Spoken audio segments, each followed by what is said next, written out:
just with Gary Bennett, who is showing us a Tsunado. So Gary, Right. there was an article in Sun Life about this. There was an article about this. Fortuitously, what's the word? Fortuitously, 2 days before the actual big tsunami earthquake, then tsunami in Kaikoura. Yeah. So I'm very sad for the people, and particularly the loss of life, but it's given us a lot of exposure about what we are doing with Tsunado and the benefits. So what I'm just doing at the moment, because we have a very secure system, I have to have a little dummy program here which allows us to hook into a radio station. I'm going to wipe my ears off in a minute. I'll turn it off before it goes too loud. But anyway, You know what?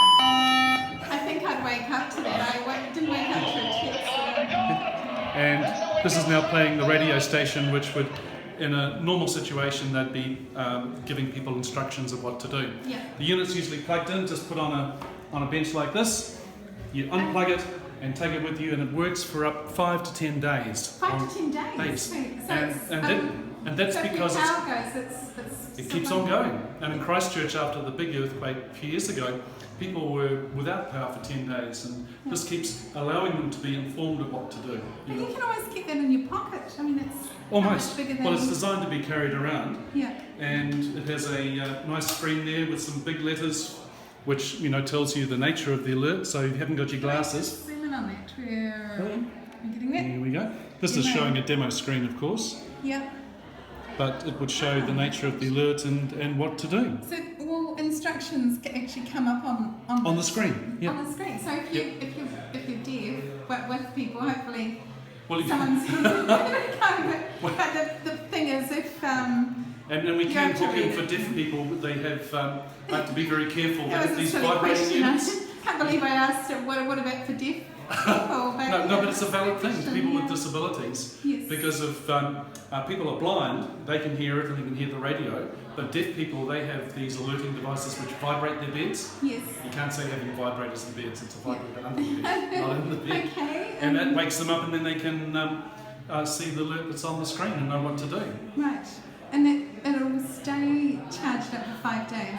Well, it has enough power to keep going. It depends upon the number of alerts that come out. Okay. But we've designed it for 4 major alert messages per day, which will handle per unit in an area. Yeah. And it's geographically targeted, so messages for Papamoa only go to Papamoa people. Messages for Invercargill or Kaikoura only go to those people. Oh, great. So, and it's hooked into the radio. Well, it hooks into an FM radio station. We currently have our systems hooked in at ZB in Auckland on the Sky Tower. Yes. And we've got a project that's been going on with Auckland Council for flooding. Yeah. So all the systems are there in place. Great. And we can make it go throughout the country, and we also have a system to work through satellite, so people in remote regions pick it up through the Sky Dish. So it's nearly, we're standing here in Papamoa right now, and it's nearly 48 hours coming up. It's about 7 o'clock tonight, nearly 48 hours since the earthquake. Has a lot happened for you in the last couple of days? I've hardly slept. Hardly slept. Because I was working late and actually working in my office in the Kaimais when the earthquake happened. I didn't feel it because we were on top of the mountain. But a Facebook post alerted me to the earthquake, and then I turned on the radio and listened to all the talkback, and all of them were saying there wasn't decent alerting, there wasn't communication, people don't know what to do. Yeah. Sorry, someone just closed the door. So sirens, were sort of affected, but there was a lot of work. Police had to drive around and tell people what to do, whereas this, they wouldn't have to do that. They'd be able to deal with more important things. Yeah, that's fantastic. Well, I guess watch this space. Watch this space.